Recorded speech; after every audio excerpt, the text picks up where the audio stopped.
Welcome to the official Universal Disney Nuts podcast. If you're passionate about Central Florida theme parks like we are, then you've come to the right place. Now on to the show. Here's your host, Bill Balcerski. He shushed you. Who is he shushing? Universal Disney. Oh my God. Universal Disney Nuts. I am Bill, your host. Welcome back to the show, everybody. UDN live from the Tiki Bar. And yes, ladies and gentlemen, I shushed them both before the intro. And how did that work out for you? Well, not very good, During apparently. the intro, it went okay. We just held it in. Yeah, we just held it in until after. They gave me the death stare until it was clear to talk, and then they were just letting me have it. Yeah, we had to cut off your intro. Yeah. Shush. Welcome back to the show, ladies and gentlemen. It's been a hot minute again. Here it is, three and a half weeks since our last show. Roughly, yeah. For those of you who are still stuck around and are still listening, thank you. Yeah. You know, I promise we'll get on a more regular schedule here. We are trying. 2023 has been horrible for us. It's been a shit show so far. It really honestly has. Yeah, it's a constipated one as often as we're Oh getting my together. gosh, it's got to stop. I want to get off of this roller coaster. 2023 has been an absolute nightmare for everybody. We've had a lot of drama, a lot of issues, here with the family. So I want to get off. I'm not big enough for this ride. Yeah. It's been a rough year. Right. It's been a rough year, that's for sure already. But we are back at it, ladies and gentlemen. And for those of you who still tune into the show, we certainly appreciate you listening. It's a beautiful day here in Central Florida. Warm during the day, cool at night, but it's really, really nice. Mm-hmm. It's been beautiful lately. Yeah, low 80s, high 70s during the day, and then it drops down to like in the 60s at night, which is super comfortable. Oh, yeah. A lot better than our friends to the north. Absolutely. So it's definitely good golf weather as well. So Nice evenings to spend at home. Send up my UDN weather balloon, but that idea got shot down. So yeah, well done. Well done. Ladies and gentlemen, there it is. The sultry sounds of Mr. Dave Indy and his comedy.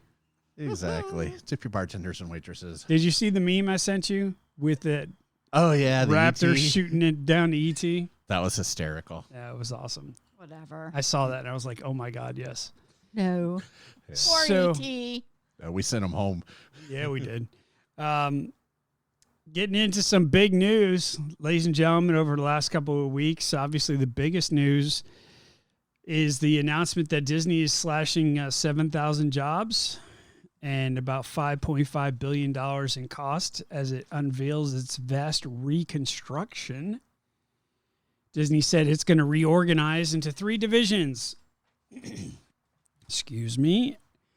Entertainment, ESPN, and Parks and Experience. Why they're holding on to ESPN, I have no idea. They seem to think that ESPN is still viable.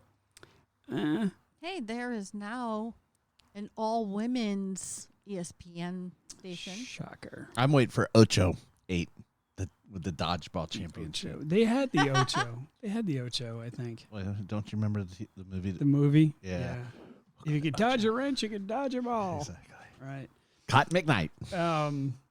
Disney will slash 7,000 jobs from its workforce, including $3 billion from content savings. CEO Bob Iger said the company isn't considering a spinoff from ESPN either. The 7,000 jobs is about 3% of the roughly 220,000 people that Disney employs. As of October 1st, according to SEC, they have roughly about 166,000 employees in the United States and about 54,000 internationally. And when asked about ESPN, he said that they're not considering any conversations whatsoever with as far as the spinoff for ESPN. So he said that the move was being considered in his absence by previous administrations. Gee, I wonder who he's talking about. Weird. Must be the mouse. And he concluded that it wasn't the right move for Disney. So I heard they may move away from a lot of streaming and actually consider releasing Hulu. yeah, I think they're in the progress of. And Universal would be the first to snag it. because they already own into it with Disney. So I was going to say they're already they're- partial they're- owners. Yeah, I did hear that Disney is planning on selling Hulu. because obviously their streaming isn't where they wanted to focus on. No, recall that one of the reasons why Bob Paycheck got fired was because Yep, that was his focus. he was focused on Disney Plus, and he kept saying that Disney Plus was this massive success. And truth be told, it was not anywhere near. And it really came to be when they actually crunched the numbers and found out that they were taking major losses left and yeah. right. I mean, Disney Plus is bleeding profusely, and they said enough's enough. I know. So I have it, and I hardly ever watch it. yeah, we have it too, but I don't think we're going to have it for very much longer. My So- sister, I let them basically use it for the kids, and Yeah. almost everybody I know has my account info. I'm like a Netflix. Speaking about people leaving their jobs, did you hear about Rebecca Campbell? Yes. She is the chairman of International Content and Operations. Shortly after Bob Iger made that announcement about cutting 7,000 jobs, she had stated that she is resigning. She said that she'll stay with the company until June to help transition, hiring someone new for her position. If you don't know Rebecca, she joined Disney around 1997 and undertook many leadership roles within the company, including president of ABC-owned TV stations and the president of Disneyland Resort. Wow, that part I didn't know. Yeah, most recently she has been responsible for the expanding and international content, creating a pipeline through development and production of entertainment and sports content in local markets through Asia, Pacific, India, and Latin America. Say that 3 times fast. Additionally, no thank you. Additionally, she manages the company's internal linear channels, local ad sales, and local distributing outside of the United States, and also serves as the Disney Plus Hotstar business in India. This seems so weird. It's like marketing. Ran a theme park. Marketing. She probably has more money than God. She could probably retire and be okay. And truth be She told, looking to settle down with any Caucasians in Florida? right? We may know a guy. I don't know. Yeah. I'm a great tax deduction. So speaking about losses, our hearts go out. We have unfortunately heard the news about Mr. Hollis, Mr. Dave Hollis. If you don't know him, he used to be a Disney executive vice president of theatrical exhibit sales and distribution for Walt Disney World. Lifetime film executive died at his home near Austin, Texas on Saturday, and recently was hospitalized for some heart issues. Spokesperson for the Hollis family confirmed that he died. The exact cause of death is to be determined. He was only 47. Damn. Yeah, Wow. 47 years old. Can you believe it? Unbelievable. So our hearts go out to the Hollis family. Yes. So interesting. I will say, though, that Tanya brought up a very good point earlier about the fact that the 7,000 jobs that Disney's talking about cutting are not coming directly from the parks. They're coming from other parts of the restructuring process as Disney focuses on entertainment, ESPN, and in-parks and experiences. So keep that in mind. And let's see. Let's go to some happier news because we were like loss. And happier news, if you are a big fan of the Flower and Garden Festival, you'll be happy to know that some of the preps, the flowers, the topiaries are up, and the park is starting to look very flowery. Yes. As you know, this beloved festival begins March 1st, and the topiary team has been hard at work trying to get everybody up. I've seen Frozen, Winnie the Pooh, Peter Pan, Toy Stories, pandas that are in China, butterfly topiaries over by the butterfly section, which should be cool. It's got to be a fun job. What do you do all year? I just bend wire for topiaries. I'd imagine it's a lot of hard work. Yeah. Yeah. You know, I mean, I'm sure it's not easy. No. Yeah, because you also have to string through like the watering features and everything else through it. So Then you got to grow it. What happens if they don't grow, right? Like Tanya over here, Little Miss Kill a Plant in 2 minutes. Tried to do a topiary. And that's a soap plant. Yeah, and literally Well, killed it. wait a second. Time out. That was not my fault. Okay. Where's your I blackberry was not plant? even home when it died. Okay. All right. That was the people that housed it for us. They did not water it enough. That's fine. Whatever you got to tell yourself. Hey. Whatever makes you sleep Wow. at night. How rude. That's right. Tron's back in the news. As you know, we've been talking about Tron now for quite a while. We're excited about Tron. Tron is now finished and running through their testing. They finally got done with their testing stages. They've been doing cast member testing lately. Yes, the cast member previews are well underway. Many reviews are coming back as, wow, this ride is absolutely amazing. Some cast member previews have stated that there was some difficulty fitting onto the ride life cycles. Yeah, there's been a bunch of mixed reviews because people were saying that they weren't fitting on the motorcycles, quote unquote, especially like the calf restraints. And so if you have larger calves, you weren't able to fit in the. Go ahead. I was just gonna say, so you got chicken legs, you good. Well, Right. yeah, essentially. So even if I could ride this ride, I wouldn't be able to because I wouldn't be able to fit on it with my calves, right? But I digress. There's a way around that also. I was reading some, hints on how to, get around that. But then there's also people that were like 6'2", 200 or, close to 300 pounds that were able to get on the ride. So, I got chicken legs. yeah, Well, it just all the- depends. Light cycle style vehicles are not having an issue with people being heavy, as in weight, as in fat. But the calf sizes could cause challenges fitting onto the Tron life cycle due to the ride's similar but seemingly more restrictive system of flight of passage by Disney's Animal Kingdom, Yeah, it's very Yeah. similar to that. So skip leg day. which features restraints that push it on the back of the rider's legs. Yeah.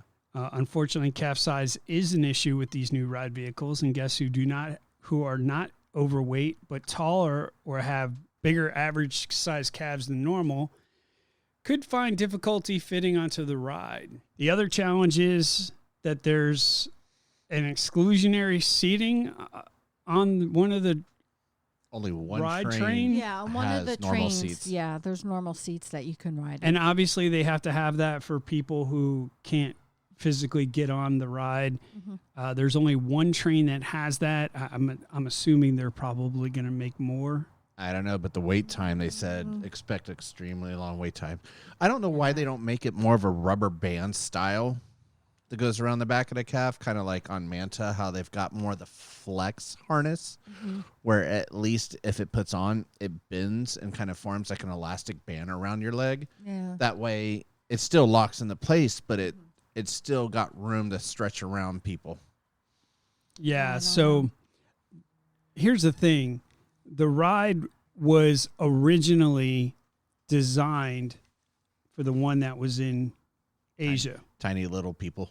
Right. And their size of their people and the size of Americans are much, much different. Yeah. We get the super size when we go through McDonald's. Right, exactly. So I can understand if they modeled the ride after the one that's over there, I can understand if they didn't pay attention to the average size of the American.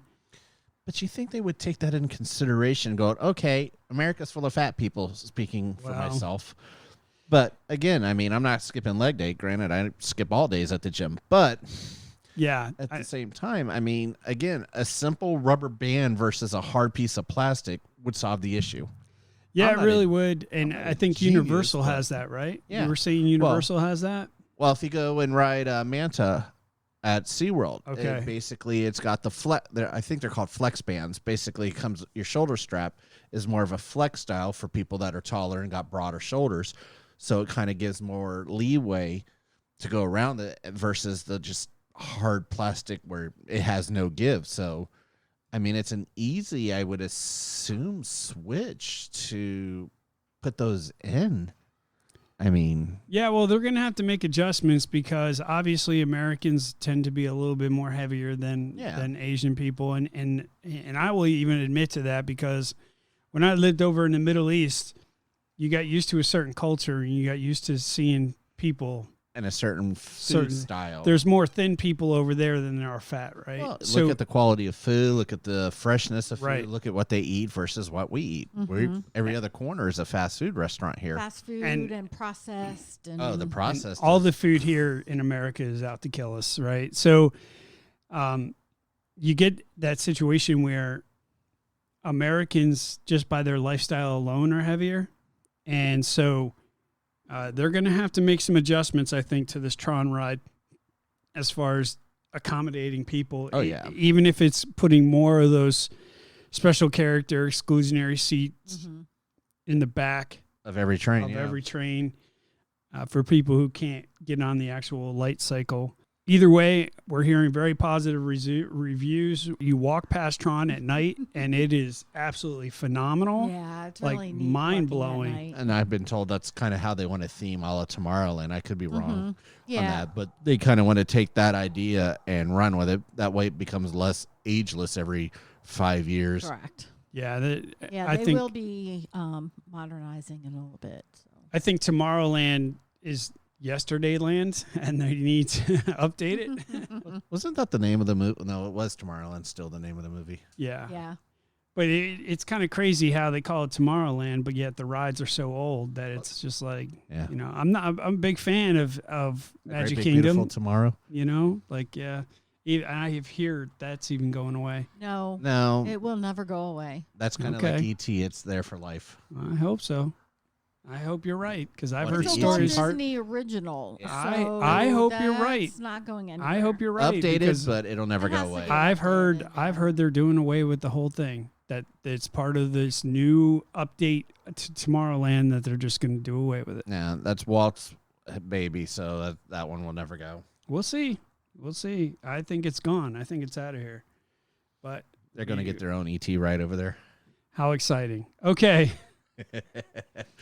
Both are putzes. In the middle of contract negotiations at Disney, which we're going to talk about a random topic, we're going to get knee deep into that because yay, there's some pros and cons to that whole situation, which we'll talk about. Get the soapbox. Universal has I'm announced. really disappointed in the continuous Disney bashing that you do. Universal has announced the team members are going to start getting wages at $17 per hour starting June 4th, 2023. Yes. In addition to many team members will receive increase based on new rates in their time with the company. So yep. Universal has already started to increase their pay, which, Dave, you're going to touch a little bit more on that, right? Yeah, I got a little bit on that, and then some other benefits that Universal's doing just to show appreciation for their employees. All right, cool. Mardi Gras is in full swing, yes? Yes. And Minions Land is coming very soon. Yep, more and more details keep going up for the VillaCon. And, of course, Epic is progressing quickly. Oh, man, that thing is at lightning speed. I mean, it's insane. I'm so glad I got out of there, bro. You have no idea. You should see the one hotel that's going in for Lowe's over there. I mean, but it's the poured walls like it was for Endless Summer. You drive down Universal Boulevard back there behind the convention center, stuff by Topgolf, and I mean, there's a hotel. Wow. And that's a sister one. It's going to just be the same. So the second one's still hasn't even started. Wow. So lots of exciting stuff coming ahead for Universal. Yeah. Right. Mm-hmm. Go Universal. So with that being said, whatever. I criticize Disney because Disney needs to be criticized because they keep making dumb decisions. And I feel like not everybody is making dumb decisions. I show Disney a lot of love. I show Universal a lot of love. Every month when they pull out of his bank account for the annual passes. But when that's about the only time. But when and sushi. Criticism is due.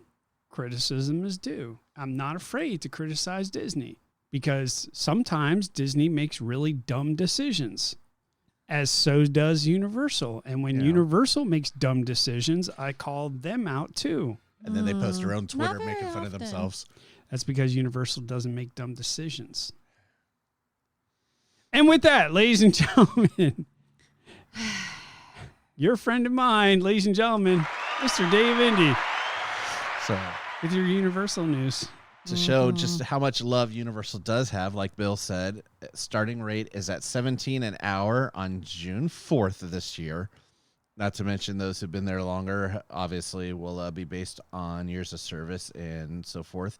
More info to come on that. But additionally, besides the wages, they've also used direct feedback to evaluate their 401k match to tuition reimbursement program, additional compensation leave, doubled the parental leave, enhanced family planning benefits, launched a new applause recognition program, and changed the team member comp availability from blackout throughout the year to based on capacity management to open the park attendance for everyone.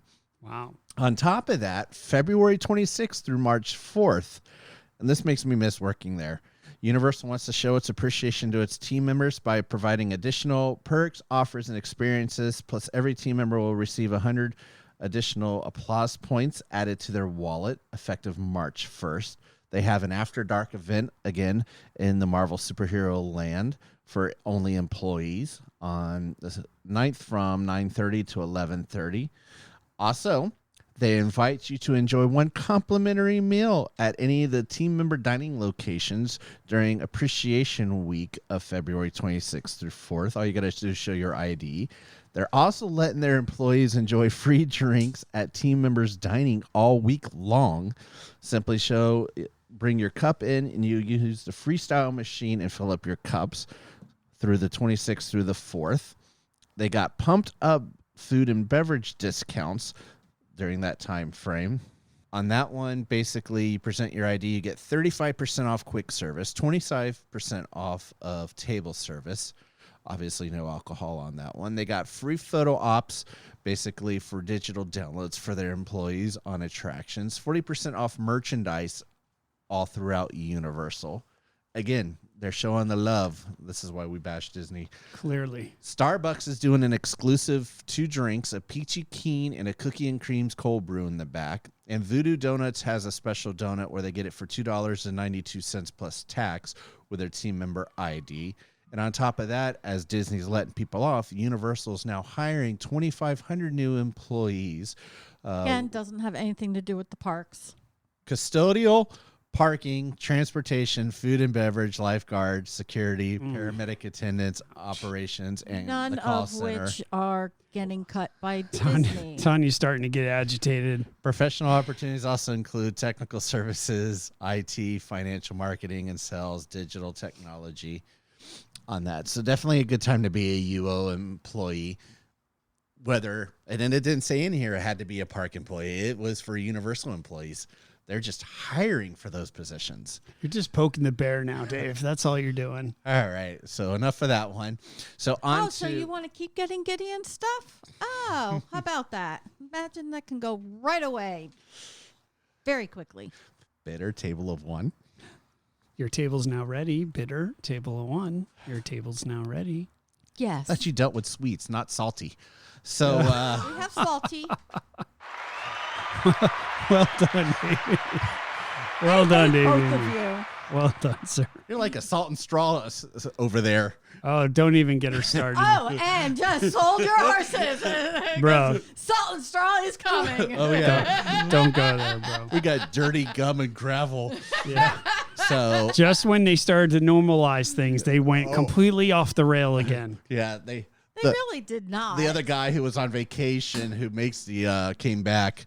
So I'll move away from that. On the rumors, nighttime drone show is coming to Universal. Sources have revealed that testing has begun for a new nighttime show at the park utilizing drones to create images in the sky. It's unclear if this will simply be added to the lineup. Oh, is that where drones are? In the sky?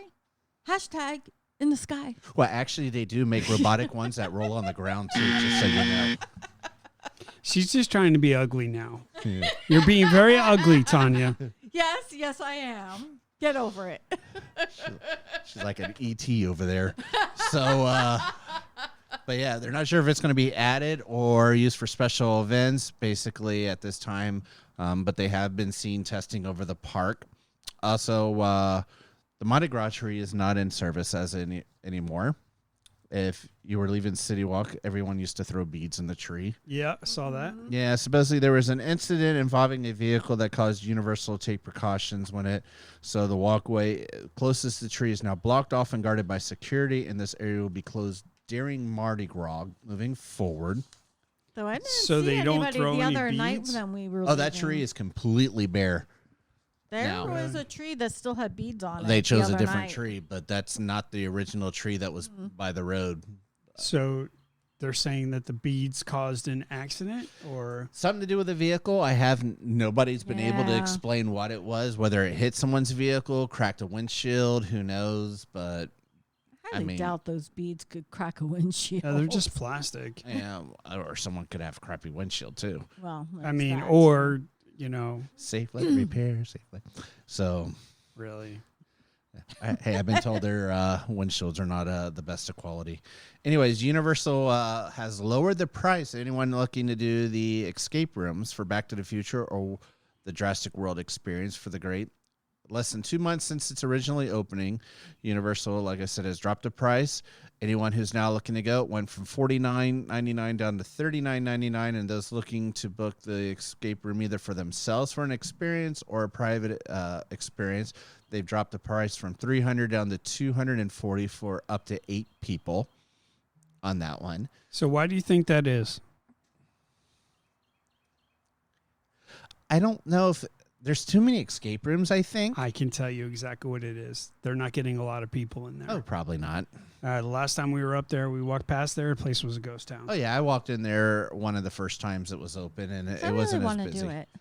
It's going to it's like the miniature golf. It's going to hit the people, but obviously if you're there for Mardi Gras, the last thing you're thinking is, hey, I want to go do escape room. Now, if you remember, this place used to be called The Groove, which was a major dance club in Central Florida, riddled by illicit activity for a long time. It was famous. And then Bill got banned. Well, yeah, then there's that. But the club itself was famous for decades. And then they got rid of the club, and then they came up with this escape room idea. A good idea. Don't think it's working. And I don't know if it's Better going than to an work or NBA not. experience. No, you're not wrong. Shifting gears, I will tell you, though, that we had an opportunity to go into the Red Coconut Club. Yeah, the cursed. The Cursed Coconut Coconut Club. which is officially open. Yep. Very cool. We actually went in there, and I got to tell you, it was amazing. Oh, yeah. It was really, really Talk cool. about a comeback. I mean, it really, I could see myself hanging out there. No, it really is cool. It how really, they really do it. was cool. And if you recognize some of the things from the front, it's from the cemetery section from HHN. Oh, okay. So they took a lot of the props and reused them as the entrance area. On And that. they have like a voodoo tiki theme, which is super, super cool. They got a T-shirt. It kind of looks like a little voodoo doll over Yeah. there and stuff. So Yeah, it was really, really cool. Yeah, there was 2 bars downstairs. There was a DJ playing music. People obviously were out dancing, and then there was a bar upstairs as well. yeah, when I was there for Christmas, they had 3 hot chicks. I mean, attractive women up on stage dancing right behind one of the bars. But they had a Yeah, DJ we saw the stage, previous. but there yeah, wasn't anybody there were 3 girls dancing. up there that were beautiful voices. Don't get me wrong, and stuff. And they weren't not bad on the eyes, and stuff. But during HHN when I went there, it was just a DJ again. Yeah. But I don't know what the next one will be come summertime. What I was they'll going do? to say, I wonder what you they'll know. do. Probably no deodorant club or something. I don't know. But it was really cool. On the outside, they have a bunch of voodoo stuff. And as Dave said, they have put out a bunch of stuff from Hollywood Horror Nights. Yeah, the cemetery to make it look Yeah. cursed. Mm-hmm. But they turned it into the Cursed Coconut Club for the 2023 Mardi Gras Yeah. Carnival. So, yeah, definitely I need to go look at that, why it's open, Yeah, because it that was one really looks cool. cool. I try now Yeah, to I go enjoy catch it. each one of those, even if I don't go in the Mhm. parks, just to see what they look like inside, because, Yeah, that was our first time going into one of Oh, them. yeah, it's- and I would definitely go oh, and yeah, check out it- the other ones. It was neat. it's cool to hang out. And then upstairs is slightly different than the downstairs on the Yep. theming and Mhm. stuff. And there's little hidden gems So and they have a marketplace right there where you could buy merch and stuff. it used to be the Bob Marley store that was outside areas where they usually sell it now. And I'll take it a step further. I mean, the Red Coconut Club was something that was kind of going downhill quick, and Yes. Universal. Props to Universal for saving it, because they put a ton of money into trying to get it up and running, and then when they finally did, it was not as popular as everything else. And at one time, City Walk was, especially I remember when it first opened, was the place to be. Yeah. And these clubs were jumping all the time. And, Motown was there. oh God, it was crazy. So Endangered Species was where downstairs. Motown was upstairs. Yep. And stuff. And so the Red Coconut Club died very quickly, and then now they're changing the theme as per what happens in the parks. And I think that's an awesome concept. It is. To take something and, props to, like you said, whoever came up with this idea of, hey, not only that, but you don't, like I said, I don't have to go in the park to enjoy an experience to go along with it. I like the tiki feel to it too. Yes. I think that's really, really cool. Wow. Gee, we're sitting at a tiki bar. I wonder why. I know, Yeah. huh? Right. Long exactly. stretch there. Weird. I know. Yeah. Well, it is, Bill. Shocker. Go ahead. All right. You done with it? Yes. Sorry. So, all right. Another rumor, possibly starting next week or so, is you can look for Jurassic World Velocicoaster to maybe start accepting the express passes. I heard about that. So that should be interesting to see on that one, as well as, since I mentioned HHN earlier, heard rumors that HHN might run nightly in October, including Mondays and Tuesday nights. And besides, one of the rumored houses is Phantom of the Opera versus Dracula. Supposedly another one that someone's cracked a code on is from Blumhouse, Megan and Insidious as two of the houses coming. So Interesting. No idea on either one of those. yeah, well, I only know because I date a horror junkie. So basically, she looked up the Megan thing. But Insidious, I kind of remember from Blumhouse. I don't watch those kind of movies, but I remember it. And it's official. Mark Woodbury, the CEO who took Tom Williams' place as the CEO of Universal Parks, has officially confirmed Nintendo World's coming into Orlando, and has admitted it's the worst kept secret in history. Shocker. I know, right? Surprise! And then for us video game nerds, as I'll say, I've yet to play it, but I have downloaded it, and I know Michelle's supposedly going to look to get it as well. Hogwarts Legacy game. I keep hearing a lot about this video game. There's I a keep seeing lot of the mixed, depending commercial on for it. it. I mean, some people are trying to bash it for the woke reasons. The other people are like, it's a great game. I'm buying 3 copies.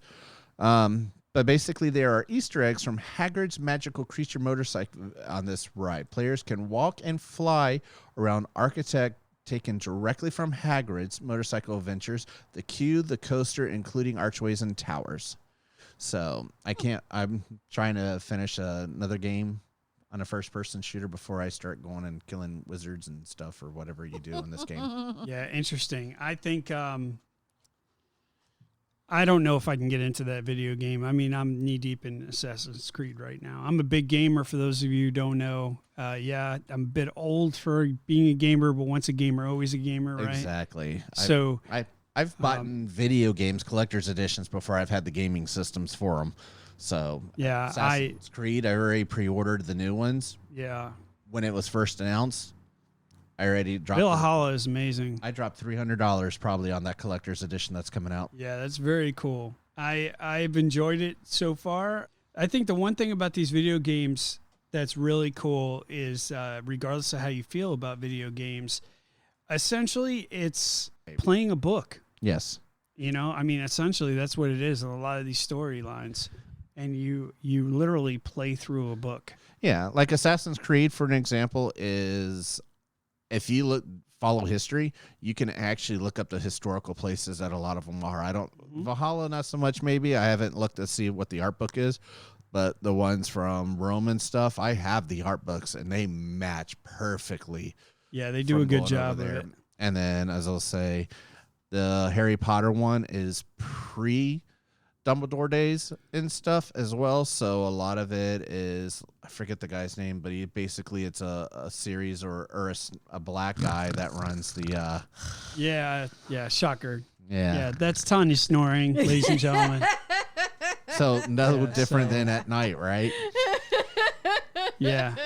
She obviously has zero interest in video games and is now mocking us for talking about it.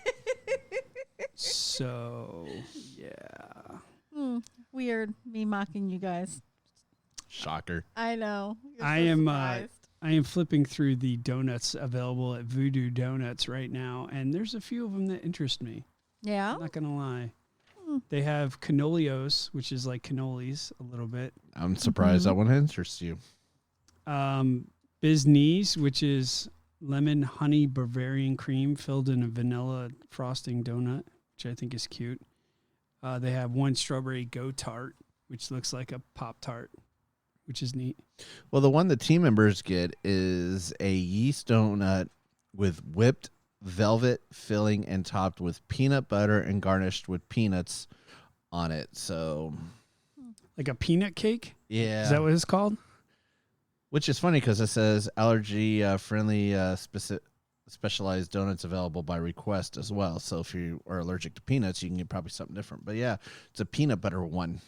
Interesting. They have this one called Memphis Mafia. This thing looks savage. I still love the bacon one. Fried dough with banana chunks and cinnamon, topped with glaze, chocolate chips, peanuts, and chocolate and peanut butter drizzle. Now, does it let you go to the one here in Orlando, or is that like tied to the one that's in Washington that has some that Universal can't sell based off of names? Yeah, so when you go to the Voodoo Donuts website, you can click on the order online, and it says jump to a state, but it doesn't give Florida as an option. It only gives Oregon, Colorado, Texas, and Washington. I didn't realize they had those additional states. I know Washington and Orlando were the original two. Yeah, so they have 3 in Oregon. Well, Oregon, I think, is where they were originally. Actually, 4 in Oregon. They have 3 in Colorado, Denver, Boulder, and 2 in Denver, Seattle. And 1 in Boulder. Texas, they have 1, 2, 3, 4, 5, 6, 7 in Texas. And coming soon, I see. Yeah, well, the 7th is coming soon. That's going to be in Austin. And then Washington State, Vancouver is the only place they have there. Maybe it was in Oregon, but I know one of them was a cock and balls. Yeah, they have a mug. They have this pink mug. It says the magic is in the hole, and then there's a hole in the mug. Awkward. Yeah, they're that or great things come in pink boxes. Yep, that's their slogan. Anywho, but for you can get a coffin too if you get the 3 dozen. You get the wooden coffin. Is it 3 dozen? I thought it was more than that. Maybe it is, but I thought it was 3. But the coffin's cool. I've seen the coffin. I would buy it just for the damn coffin. Yeah, it's what, like at least 3 feet high. Oh yeah, Like get 2 of those and make great bookshelves. yeah, that's a lot of donuts too, isn't there? Like 100 and something donuts in there. That's what I thought. Maybe it is. I didn't pay for it. Work did at the one time I had him. Yeah, I just wanted the coffin. It's crazy. All right, thank you, Mr. Dave Indy. There you have it, ladies and gentlemen, with your Universal news. You're welcome. Now on to salt and straw. And now we're going to bring in Tanya with your Disney news. Yes. So AKA Miss Bitter. Shut up. You forgot it. Shush. Shush. Shush. So, as they were saying, Salt and Straw at Disney Springs, their February limited edition flavors. The Chocolate Tears series. Take chocolate, rub it in dirt. Sprinkle some gravel on it. Sprinkle some gravel on it. Throw some chocolate chips on it. We're good. All right. First one up. Fran's Almond Gold Bar. Almond candy, caramel ribbons, and dark chocolate stracciatella in salted vanilla ice cream. Wait, when you're talking about ribbons, I'm thinking those old-fashioned candy ribbons. Yeah, that, like during Christmas time where they have Yeah, crunchy that's things. not those things, right? No, not at all. Oh my No, God, no, break a no. teeth on a donut. Not even close. Cloud Forest, chocolate, ishpingo, and mango. Dark chocolate and spiced lemon verbena swirl, mango curd ripple. Wait, that has to do with chocolate? Yeah, dark chocolate and Oh, I spiced missed the dark lemon chocolate. verbena swirl. Listen, What? I know, typical male. What? Really? Dandelion, cocoa nibs, and frangipane. Roasted cocoa ice cream, candied cocoa nibs, and frangipane swirl. What is frangipane? I'm here for your nips. I mean, I dig the nips part, but what is the frangipane? Frown upon? Like, what are we doing right now? It's kind of like an almond paste kind of thing. Almond I paste. swear to God, they find like ingredients that nobody can pronounce. Bro, I'm you just point telling at the you, menu. man, I want like, that this one. place is just crazy.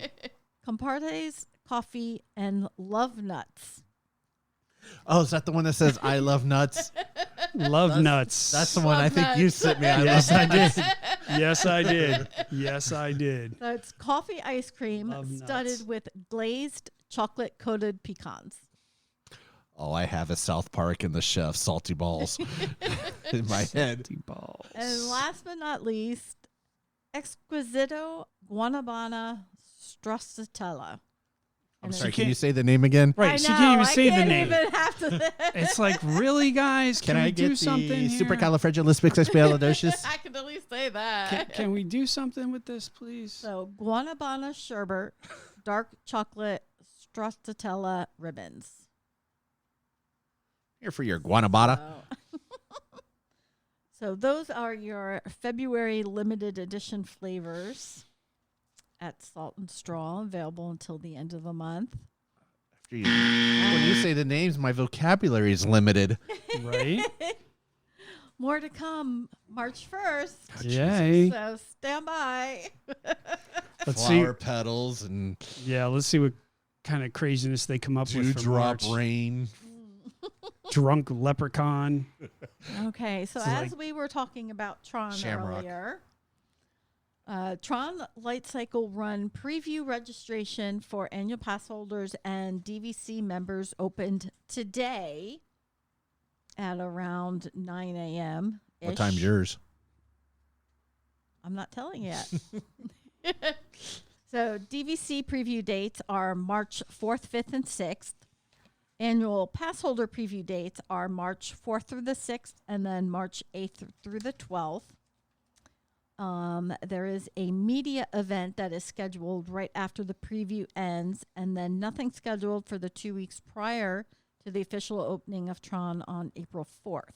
So soft opening. So, and Technical reversals. after Right. 3 hours in the queue, I was able to get a preview pass for Sunday, March 12th, the 5:30 to 6:30 slot For Tron? for Tron. Wow. Okay. Woo! I was gonna say, So I know if something opens, Tanya's on it. That's why Of I'm like, course. what I time's your time? tried. I wasn't able to get Guardians, so Of course. but and that is I have reservations for podcast host Bill and myself. But I will leave it You up really- to Bill. you as really to think I'm whether gonna be he's- able to do I know, Tron? But I wanted to make you a reservation anyway, just to be on the safe side. If I can watch a video of it, I'll be able to see if I can handle it. Shanghai's or not. does have one, but a lot of it is in the dark. But I know it does not go upside down because of the style it is. It's just high bank turns. I might be able to pull So, that off. Maybe. I've seen how you drive. So, It's true. but if worse True. comes to worse, you can at least just go through the queue with me and then bail out at the end. Right, because I enjoy So- doing that so much. Waiting for a ride I'm never going on. That's top notch. Somebody's got to hold the purse. top notch stuff. Hmm. Yeah. Hold your breath. That's what you need to do. Under the pool. So, and Brightline train to Disney World. Oh, here we go with this shit again. That's right. It has not died yet. What we know so far is that a broad range of stakeholders came up with an alternative solution known as the Sunshine Corridor.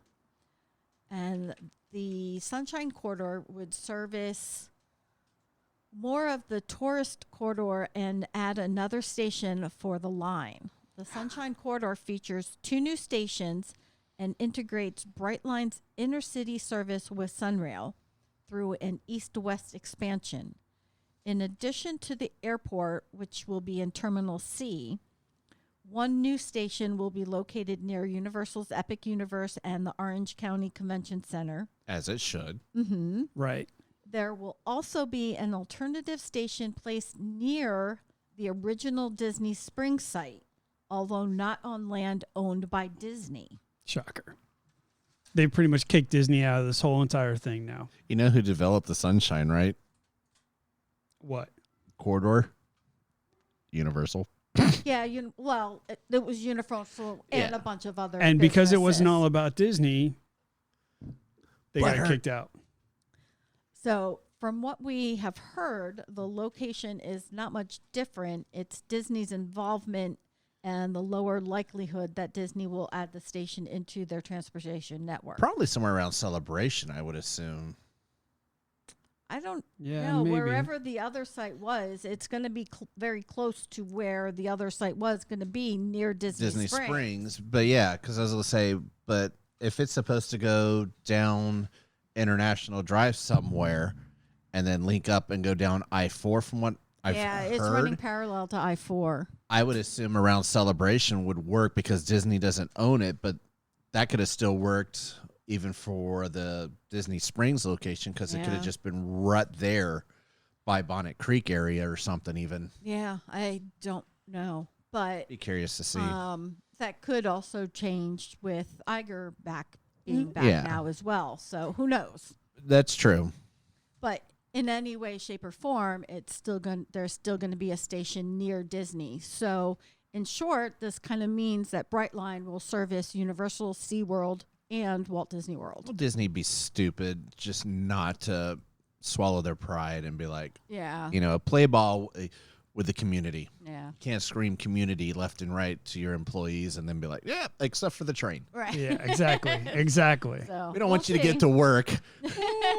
But it's not done and out of the realm of possibilities. Now, obviously, this won't be until much, much later because they're talking about even the station for Universal in Orange County not being finished until 2026. Oh, yeah. So, Because they've announced the opening date soon for the other one that's running to Miami, but I don't know when that is right off. yeah. And the station at the airport is supposedly supposed to open next month. Is that when it is? Yeah, March 2023. I can tell you one thing, though, because I pass the train line all the time. It is weird seeing a train over there with gravel and stuff because they come off of the line that feeds the power plant over there, and they got it tied in so they can get gravel. Because I was always so confused how they were getting a train on that. And one of the days I drove around where I shouldn't have been driving trying to figure it out. So I saw a security guard made a U-turn. But, I was just like, okay, now I know how they're getting the damn train on here. But, it's the craziest thing to see sometimes over there and stuff. But they're working hard on that thing. Mm-hmm. There is one section going out towards Dallas, out towards that area, Lockheed. Yeah. They still need to put up a fence near 47, where was it? 47, not 417. 528. Where it branches off onto that toll. Yeah. That curve right there, they don't have fence out towards the port. But as I say, they need to put one close to the port. That would work for people going to the ships. Yeah, right? You would think. Train that leaves from Orlando going to the cruise ships. Yeah. Oh my God, that would be huge. perfect. Yeah, that'd be Even really a good. bus terminal right there. Yeah. So, and then in the parks, expect larger crowds at Walt Disney World, especially on the weekends, from now until May, with many cheer competitions that will be held at ESPN, as well as Run Disney events next weekend and in April. Plus, you have spring breaks and Easter thrown in there for good measure. Wait, they as got well. another Run Disney? Didn't y'all just have one in February? That Recently? was January. Marathon weekend was in January. Next weekend, February 23rd through the 26th, is the Princess Half Marathon weekend. March 10th through the 11th is the Youth and Recreational Cheerleaders. Easter is April 9th. Run Disney, the Springtime Surprise Weekend, is April 13th through the 16th. And then the big one, All-Star World Championship, is May 4th through the 7th. That's a lot of Forrest Gump. So it is. there's a lot of Holy stuff coming up at Disney. So Yeah. I didn't realize they had that many run events. It used to just be like, Yeah, here's the no, weekend. There's one, Go. 2, 3, there's 4 every year. Is there now? Yeah, so you have. How many y'all signed up for? Huh? I don't think we were signed up for any of Wait, them. I'm not asking Nothing you. I'm yet. asking her. Oh, yeah, that's probably a better call. Nothing yet.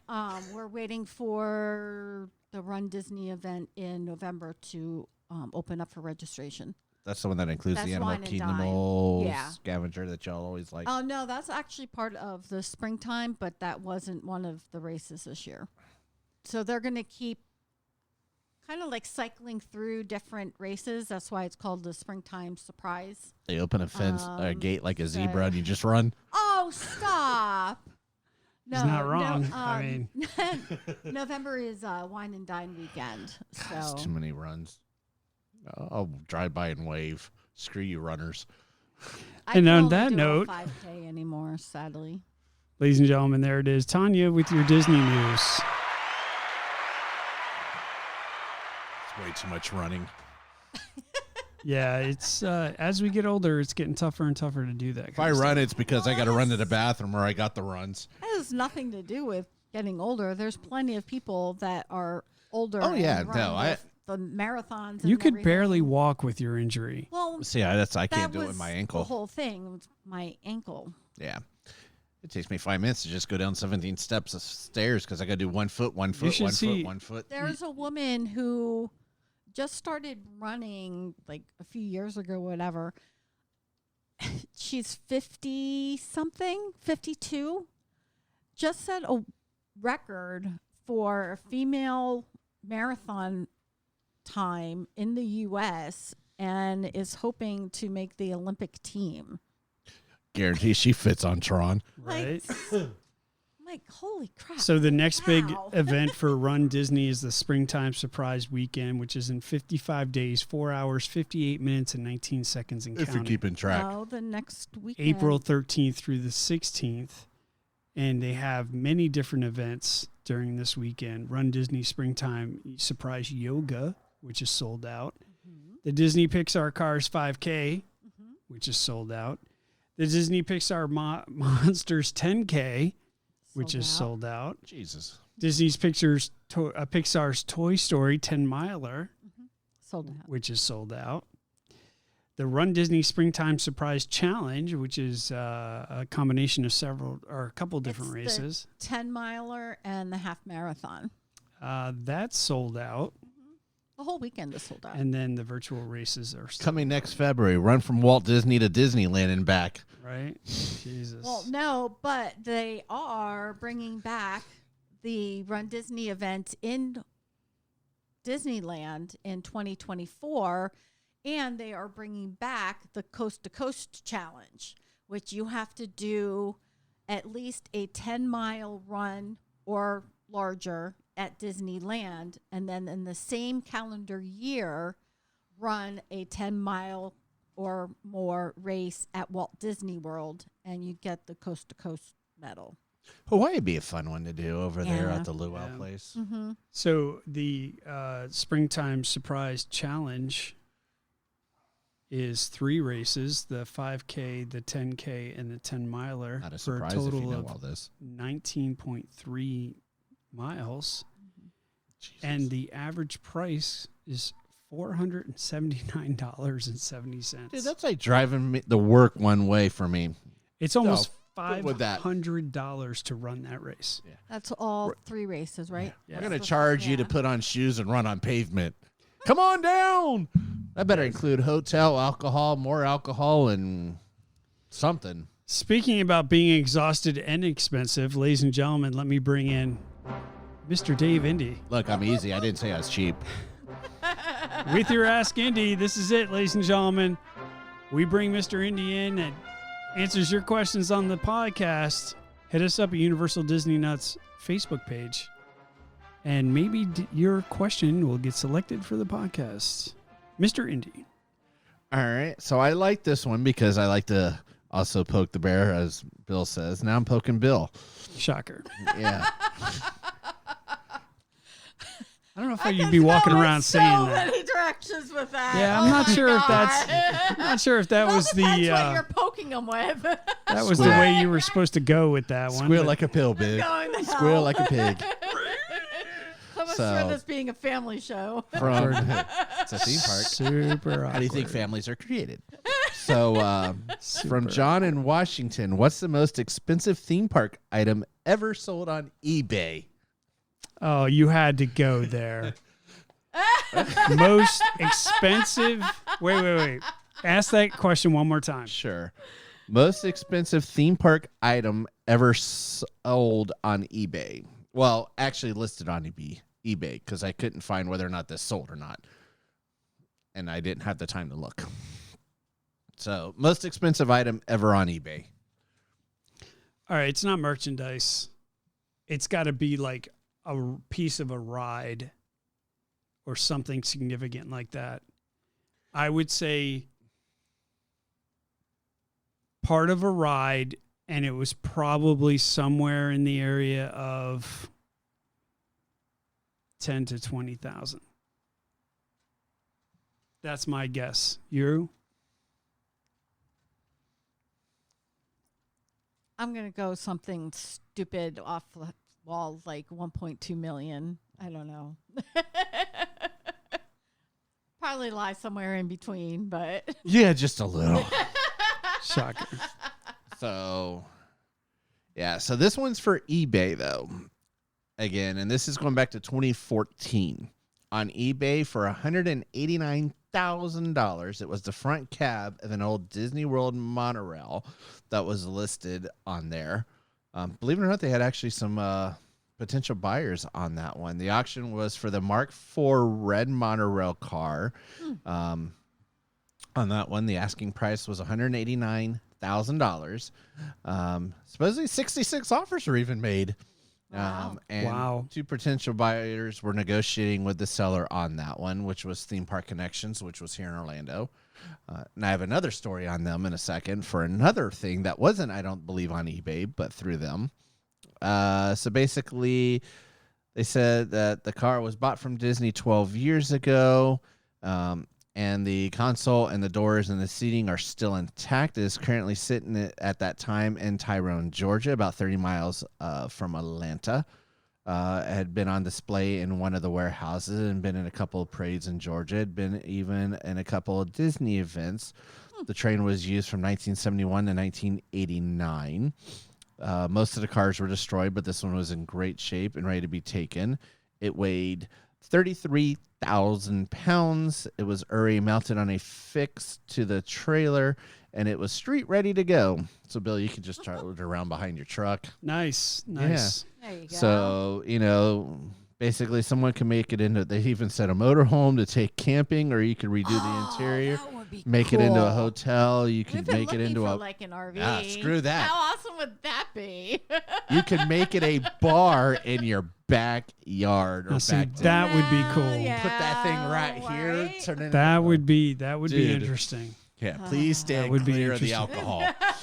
Pour before, pour me another one.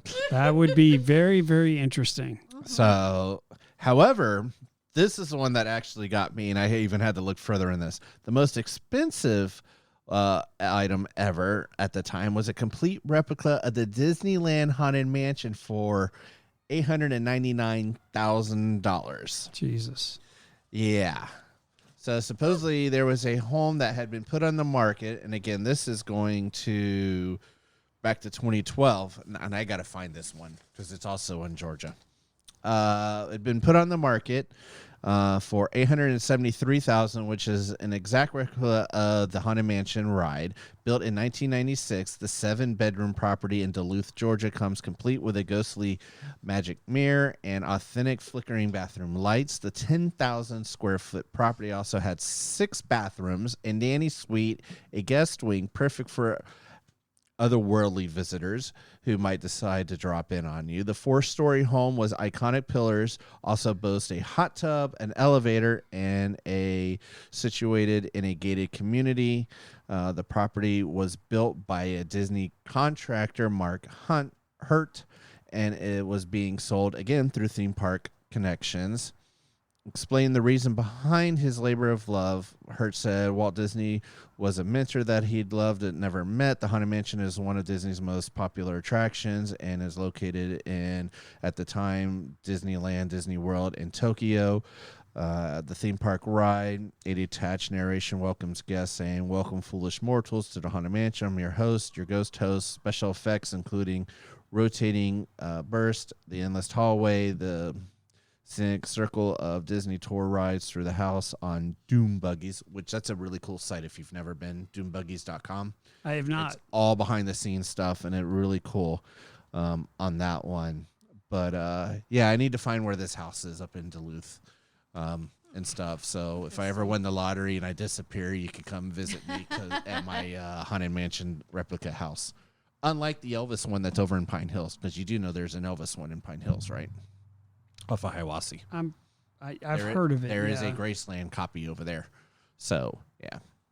But, yeah. So, anybody if that one chick that left Disney is still looking for me, I'll be glad to take a monorail train and a house in Duluth.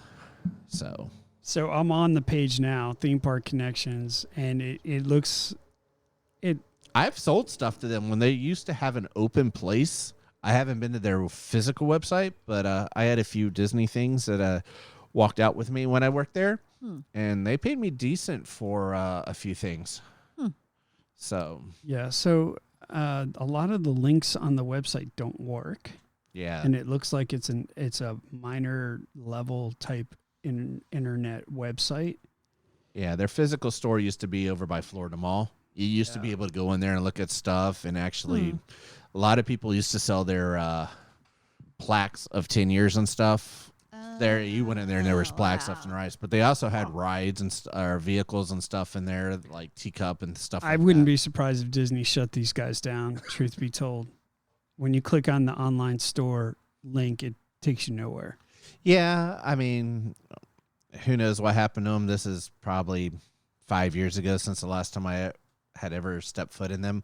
Yeah, and when you go to their eBay page, it says, sorry, the store is not active. Yeah, after they closed the physical, and who knows what COVID did, but after they closed the physical store, it wasn't long, probably afterwards. But yeah, I mean. Yeah, 2013, Theme Park Connections opened the online store, so. That would have probably been 12, maybe when I was last in there then. Yeah, I mean, the website's still up, though. I mean, I don't know. We'll see. All right, there you have it, ladies and gentlemen. There is your Ask Indy. Thank you, Dave Indy. So there were trading cards, though, from D23. They were going for $7,000. I thought that was high at first. Wow. So that's the highest that I saw they were exclusive trading cards for some Lucas game or something that Disney had. It looked like. Really? Yeah, but those were $7,000 for them. Damn. I've got some D23 stuff. There you go. There you go. Time to hit eBay. All right. Thank you, Mr. Indy. Of course. Now we're going to move on to our random topic because we are running long on the podcast. Random topic. But well done, Dave Indy. So we're going to talk a little bit about unions and contracts and pay and everything else. I don't know if you heard about Tesla, but there was a plant in Tesla. I want to say it was in Texas. I'm not sure where the location was. Yeah, but Texas is where they started to unionize, or they got there's like 30 people that were talking about trying to unionize against Tesla, and Elon Musk just fired them straight out. Like, you're fired. So don't be surprised. Universal is non-union, just so you know. Yeah, I know. But unfortunately, Disney is union, and they have over 32,000 people that work for Disney that are unionized. Like so 37 unions. yeah, so it's pretty tough to get away with that. But with the latest contract negotiations and the back and forth, there's a lot of spin out there. There's a lot of stuff that's true, and there's a lot of stuff that's not true. And I could see both sides, and we're going to talk about both sides. But this is your random topic. Random topic. All right. So if you don't know what's going on, local unions at Disney reps are trying to get more money out of Disney for their employees. Now, the whole money situation at Disney has not been a new time conversation, right? Like we remember back in the day, it was like $5.35 an hour. $5.95 is what I worked for in 1993. And we remember back in the day, and we understood what we were walking into, right? Like when you go to work for Disney, you know that, number one, Disney doesn't pay a lot of money. Nope. Number two, that you're going into an entry-level position and you're not bringing a ton of stuff to the table. A lot of people don't go to Disney for careers. They go to Disney to experience it and have fun at work, right? Say they work for Disney. Right. Or get experience through college. Yeah. Right. And that's kind of the attraction of working for Disney, right? And then after COVID, everybody and their mother moved to Florida, and now everybody wants to work for Disney. Yep. Because when people fall in love with Disney, it's hard to let go. So Why are you singling me out? I'm just saying. So Disney and union representatives have been going back and forth on the bargaining table this past week to discuss a pay dispute that has been going on for several weeks now. In response to the negotiations, the union side of it released a statement saying that despite the overwhelming message sent by cast members, Disney refuses to add even 1 cent to the wage proposal. Moreover, Disney's proposal today reduces the retroactive pay for thousands of workers, making today's proposal even worse than they have originally offered. So one would say, boo, Disney, right? Let's hang on to a second. Okay, there's more to the story, what meets the eye, so to speak. There always is. All right, so as you recall, Disney's response to that this week was, we provide the unions with options that would set all non-tipped cast members to the path of $20 an hour, providing opportunities for immediate increases. And we look forward to continuing discussions.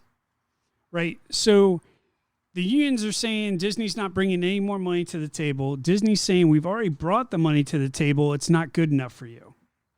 Right?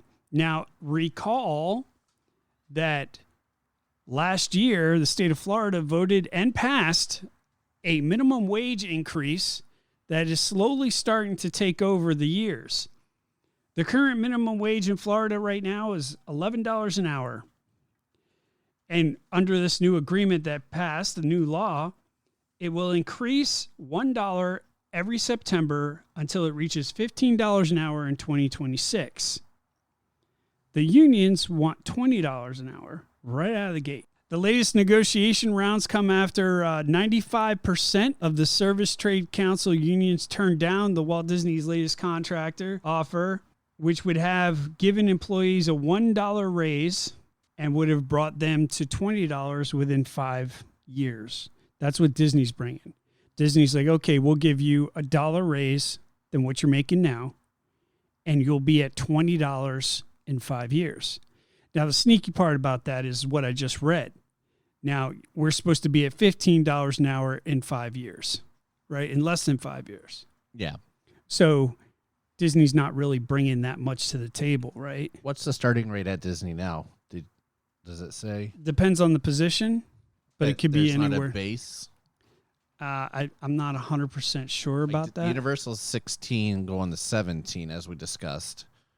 So I'm curious what Disney is, because you pay for what you Like get. some are so. $15 I was an gonna hour. say a lot of them are all starting at 15. Yeah, But $15 an then, hour. Like if you're doing housekeeping and you stay a certain number of days, You get a bump. then there's bonuses involved and stuff like differential that. Like pay hiring based bonuses. on hours and so forth. But I was just thinking, somebody that's custodial straight out, just to use that as an example, they go to Universal come June, they're 17. They go to Disney, they're 15. Right.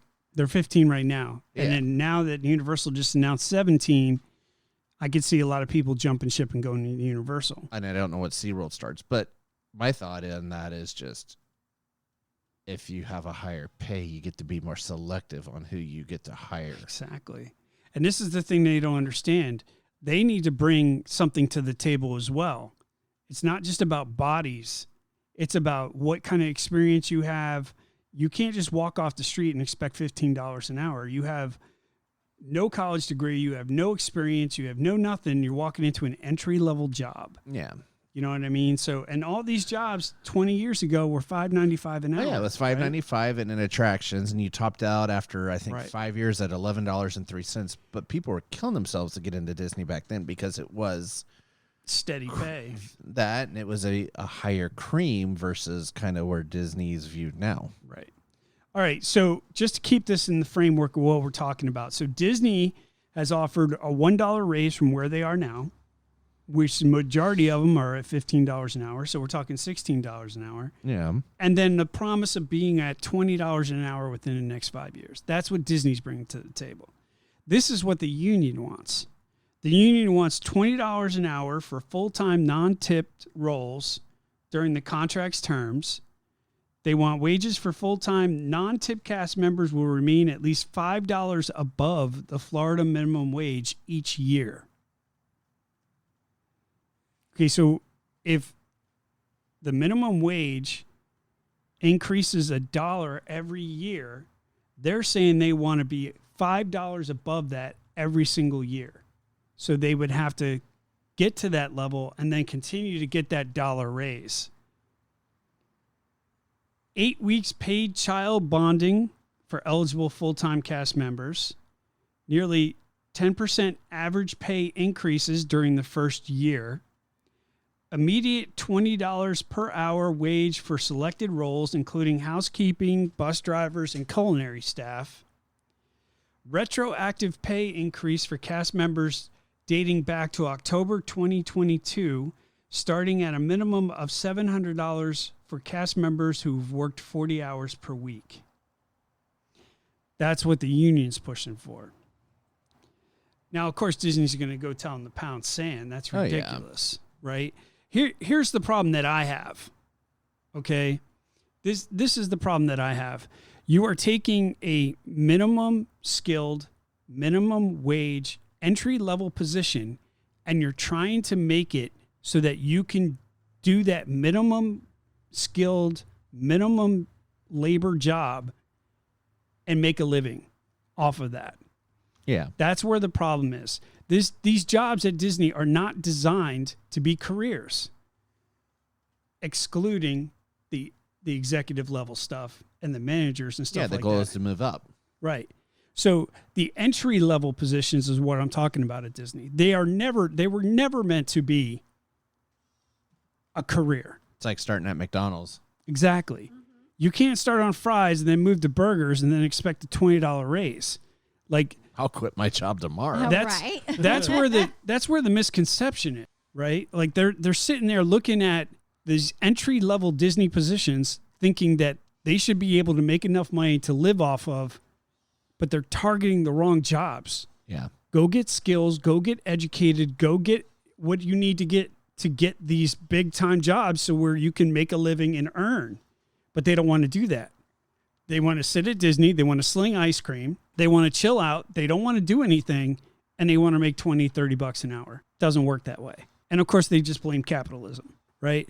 Understand though, I kind of understand their side of it as well. You know, like I understand the business side of it, but I also understand the other side of it. Well, yeah. And you have to remember that the cost of living in Orlando has gotten absolutely ridiculous. Yeah, oh, yeah. Go find a place to live. Everybody is moving down here, and with the more and more people that are moving to Orlando and moving to Florida, the price of everything is going to skyrocket. Oh, yeah. And that's the reason why it's so hard to live in Florida now, because everybody has moved here. Currently, the cost of living is 3% higher than the national average, with housing and groceries being the highest. Housing is 7% above the national average, and groceries are 4% above the national average.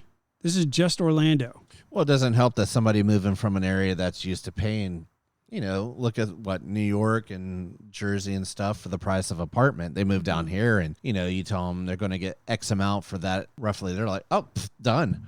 Right. They're used to that. They're used to paying those kind of prices. Well, down here, we're like, nope. But you also have to understand that there's an adjustment because they're not making as much money as they made up there either. Exactly. It's one of those deals where you come down here and the housing's cheaper and things are cheaper and you're like, oh my God, why didn't I do this 10 years ago? Oh my God, right? But then you realize that your salary is less because of the environment that we're in. Yep. Living in Orlando for the last 26 years, I have seen the disparity. We all have. Oh, yeah. We all know that when we worked at Disney, we worked at Universal back in the day, that wasn't going to be a job where you're going to be able to live off of. Oh, no. And to that day, it still applies. Disney is not a job that you can live off of. The culmination of the job itself has not changed over the last 20 years. And all the locals and everybody who has been down here knows that it's an entry-level, minimum skilled job that you do for side bucks. You're not going to be able to afford to live on your own. You're not going to be able to afford to buy a house. You're not going to be able to afford to have a nice car if you work for Disney. Now, here's the disparity is you don't work for Disney if those are the things you want. But this union is saying, we can't live, we can't do this, we can't do that. No, you can't. Because this job is not designed for that. You're trying to take a Volkswagen and make it into a Mercedes. It's still a Volkswagen at the end of the day. They agree. They were applauding. Exactly. It's not going to change. All right. So this is my point. Let's just take $20 an hour, times it by 40 hours a week. What is that? $800 a week, right? Okay. $800 a week. That's mainly what? $3,200 a week? They'll get roughly about 40 to 41,000 a year. Okay. The average rent in Orlando right now is over $2,000. Oh, yeah. Okay. So if you're making $3,200 a month, 75 to 80% of your salary is going to an apartment. Oh, yeah. That doesn't include power. That doesn't include rent. That includes the rent, but that doesn't include power, cable, water, accessories, food, right? Gas, tolls, whatever, right? Because you can't get to Disney unless you go the back roads. You can't get to Disney without hitting a toll. Oh, nope. And they're even starting to toll I-4 with the express lanes, right? You either sit in traffic or you go to the express lane and you pay $3 to get away from that traffic. The whole express lane thing is a whole nother soapbox I'm not going to get on because the city of Orlando and the state of Florida has been desperate. They've been desperate to monetize I-4 because of the state of the traffic that's on I-4. But that's another conversation to another day. Beach line then, because the beach line has express lanes that are even higher in the middle. Yeah, don't even get me started. So with rent being over $2,000, there's no way anybody can afford to live on that. So what's the solution? You pay more money just to get them to the point where they can afford to live? Okay, but now you're talking paying them $30, $40 an hour. There's no way that Disney's going to pay that kind of money. They should be above minimum wage to make them a little bit more pleasing. But, yeah, not to the level that they're asking right now. But, dude, not for minimum. 10 years from now, 20 years from now, they're going to be at $30, $40 an hour. Yeah, no, and that's what I disagree in. Okay, but here's the thing. There's still going to be entry-level positions requiring entry-level stuff. Okay? And these unions I'll be are back like... there working. These unions are like, Disney can pay it. Disney can pay it. Disney can cut their bottom lines and pay us. And that's the big disparity between... They could cut bonuses. The people who look at capitalism as negative and think, okay, well, you can cut back on a lot of stuff and give back to your people, which they could. Yeah. But then the business of business is business. And you are such a minor part. These cast members are such a minor part, and I may be pissing a lot of people off by saying this. They are such a minor part of the world of Disney that paying them $40 an hour is going to be catastrophic to the company, business-wise. Yeah. And- well, they and- don't deserve that. You see what I'm going? But see, in the same respect, But they could shut the moving mouse down all if they all just decided to walk out one day. theoretically, yes, until they hire somebody else. There's always going to be somebody else that's going to come in. Okay, but say they all decide to do a walkout at 12 o'clock tomorrow, and you're in the park, you're at the hotel, they all walk out. Fair. You just completely just shut down Disney. Absolutely, 100%. But that's going to last 2 days at the most. But and they're just going to bring in more people. How long is it going to take them to hire, train? Or at that point, they're just, throwing people on it? Hey, you ride the Lynx bus, you pass by Disney every day, here, come in and work? Well, it would put Disney in a bad position. There's no doubt about it. Okay? And in that aspect, the union has leverage. Yeah. Okay. But in the same, and I understand where the union's coming from. Don't think I'm taking Disney's side with this. Because if you look at the statistics, it's stupid how much money Disney makes. Oh, like I said, look at the bonuses they paid their executives. Walt Disney. Yeah, but it's not just Disney. It's Universal. It's SeaWorld. It's all of the everybody across the executives. store. Yeah. Right. But we're talking about Disney's negotiation with their union workers for pay right now, right? So I get the other side. I get what the union is saying because Disney's total operating expenses has increased each of the last 5 years from $44.5 billion in 2018 to $75.8 billion in 2022. That's what it takes to operate Disney. $75 billion a year. Okay? Now, they make much, much more than that. Oh, yeah. There has to be a profit margin for the company to be solvent, right? Well, the gross annual profit for Disney in 2022 was $28.3 billion. Okay, which is a 27% increase from 2021. So Disney's profits are skyrocketing. Why? Because they raised the prices on everything, and they claimed it's demand.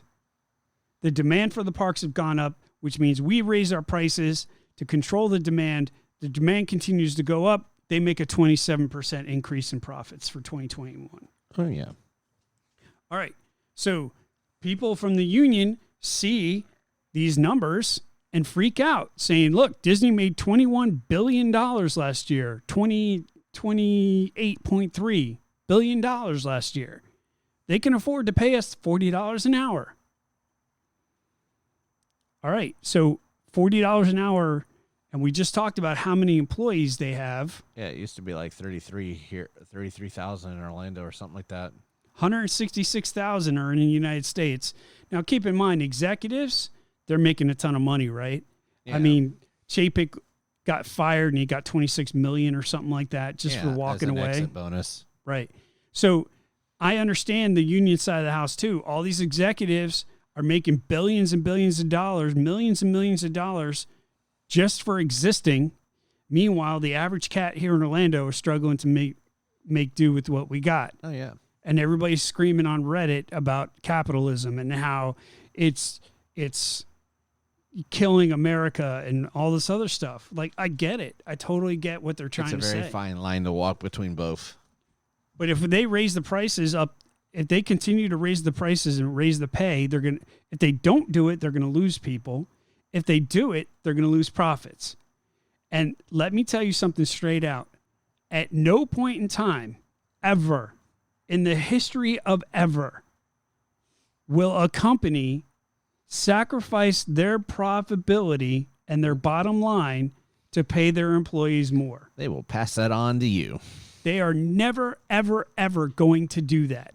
So this big dream of we can get them to cut their profits and give us more money, you are living a pipe dream that will never happen because the businesses have to stay fluent and profit enough to exist.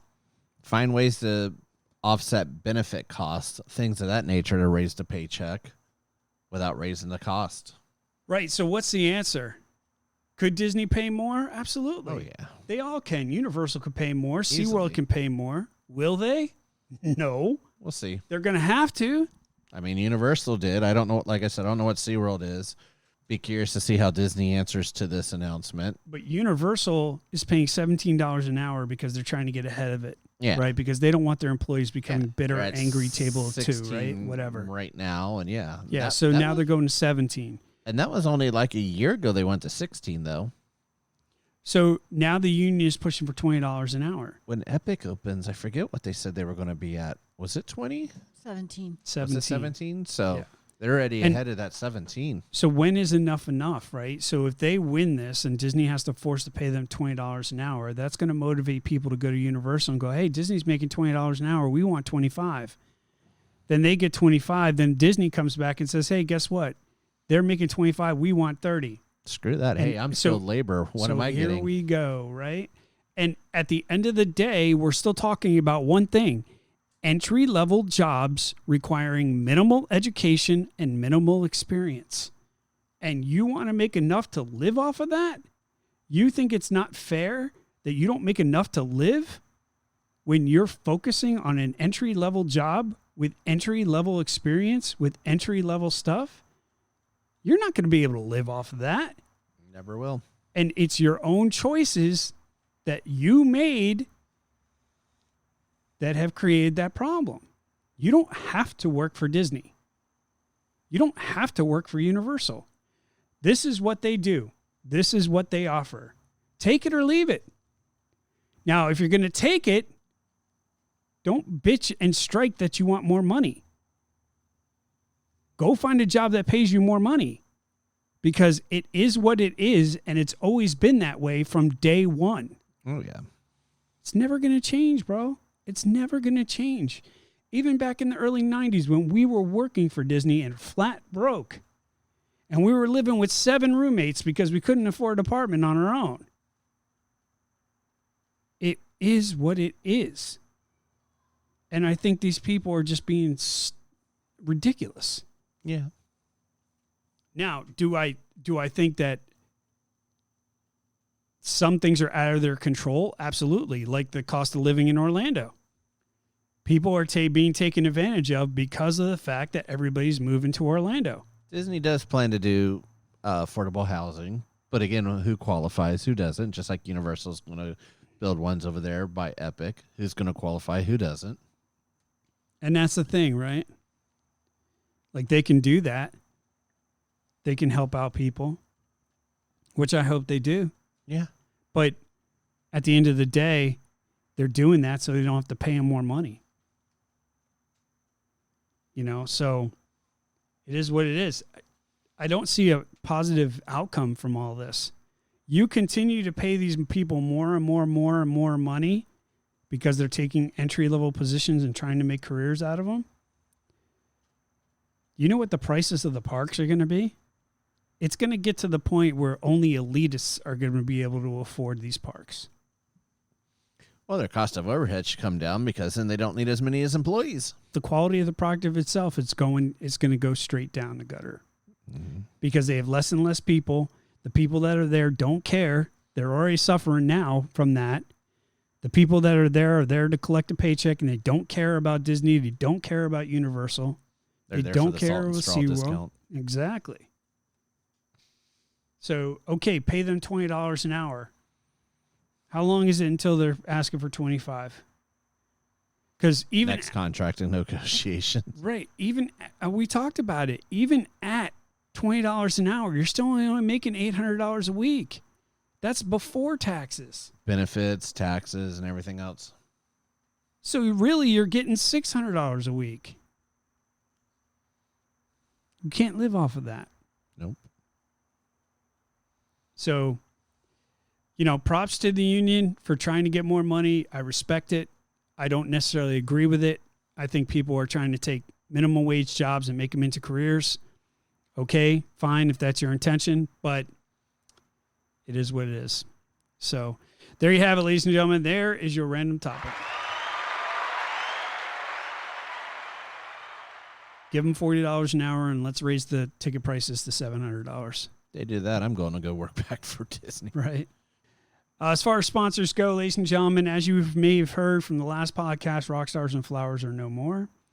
They are retiring, if you will. Clint's moving on to Attitude Art. Attitude Art is going to be a new product that Clint's going to be working on, and they intend to be a new sponsor for the podcast, which I'm excited about. Nice. Obviously, Scentsy by Christina, go check them out.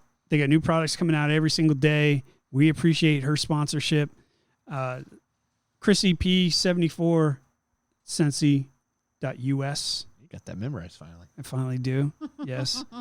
How's Chrissy spelt? With a C, not a K. But she has amazing products that come out, and they'll have their whole Disney section where you can go and buy Disney stuff. And I think they're starting to dip into Universal now too. So if you're big into Scentsy, go check them out because there's a lot of cool stuff out there now. Well, I know they had the Hogwarts Castle at one point from Scentsy. Yep. So Without I don't a know doubt. what else they have. I've never really paid that close attention. I just noticed one that has the castle with a green light bulb in it. Yep. So me being on my soapbox ran us long. Where did They had specific scents for each of the houses. Yeah, I know the Hufflepuff smelt like the buttercream and stuff, or butter beer. It was very sweet. Yeah, very cool. Yeah, the Slytherin one actually smelled really good.